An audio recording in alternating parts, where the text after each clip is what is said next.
Hello, my name is Douglas Bloch. Welcome to the Depression Recovery Channel, where each week we talk about practical tools and coping strategies for healing from depression and anxiety. Today is Flashback Friday, a feature in which I republish one of my earlier videos you might not have seen that contains really important coping strategies that will help you attain a better mood. Now here's today's video. Name of today's video is Living in the Present Will Remove Your Fears. But before we start, of course, we have to have our opening joke. And I don't know, this one I think is really cute. What do skeletons say before they eat? Bon appetit. All right, well, as I said, today is the title is Living in the Present Will Remove Your Fears. And we're entering the fourth month of the pandemic here in the United States. It'll be June when this video is posted, and things are probably getting a little better by this time, but there's still a lot of fear and stress and anxiety. Just you can just feel it in the air. And this is coming at a time when I happened to stumble upon this video randomly on the internet that made a really big impression on me. It's called Staying Conscious in the Midst of Adversity by the spiritual teacher Eckhart Tolle. I want to tell you about this video and what impact it made on me. Many of you probably know who Eckhart Tolle is. He wrote a book in 1999 called The Power of Now. It catapulted him onto the world stage as being a spiritual teacher. He gives workshops and lectures, and he has his own YouTube channel. And right now he's making a YouTube video especially to help people during these challenging times. And as I said, this particular video is called Staying Conscious in the Face of Adversity. And he brings up this idea that fear is nothing but a thought form that occurs when you leave the present and project yourself into the future. I'm going to say that again. Fear is nothing but a thought form that occurs when you leave the present and project yourself into the future. If you stay in the present, there is nothing to fear. So let me share how this applies to my life. I'm 71 years old.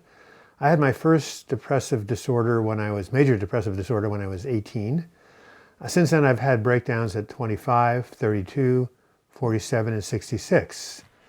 What I've been told is there's a very good chance I'll have yet a sixth episode, and I'm afraid if I do, I might not come out of it, and that is really, really scary. When something knocks me off balance, like not getting a good night's sleep, I've been struggling with my sleep since way, way back, this fear can start to overtake me. I may wake up in the middle of the night and start to rapidly breathe. My heart rate goes up. I start to get out of the bed and pace. Pretty soon I'm imagining myself back on the psych ward climbing the walls, and I'm going into a full-blown panic. Now I know that many of you can relate to this, if not the exact details, the same idea of going into the future and getting really fearful.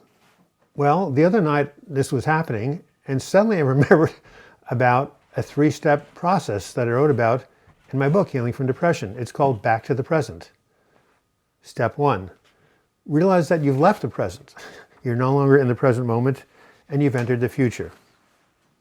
Step 2, realize that because the future has not yet occurred, it cannot hurt you. It's imaginary, it's fictitious, it's in your own mind.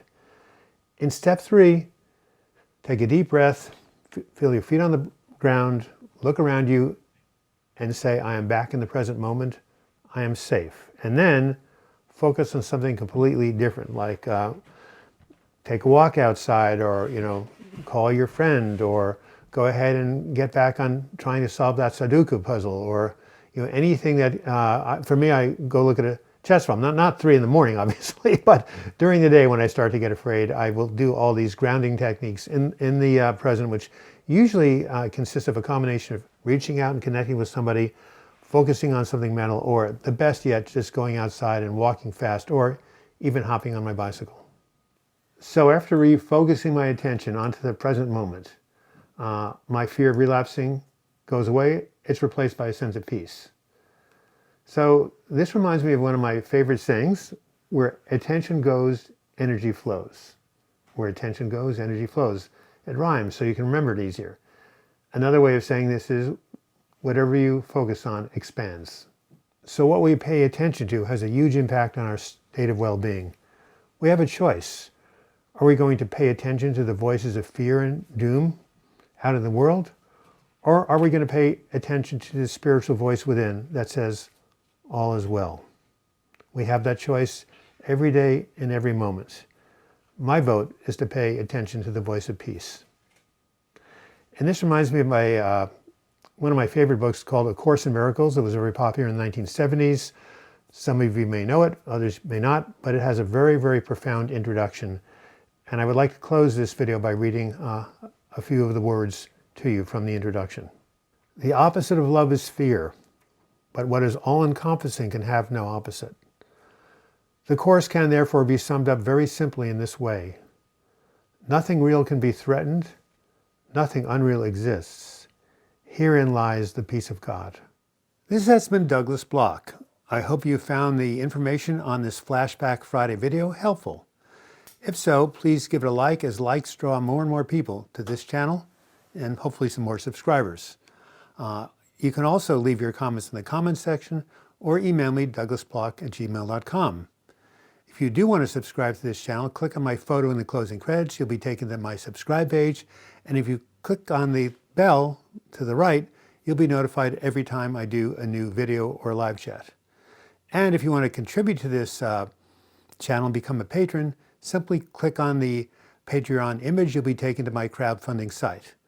And until next video, I wish you the best in your mental health recovery. Thank you so much.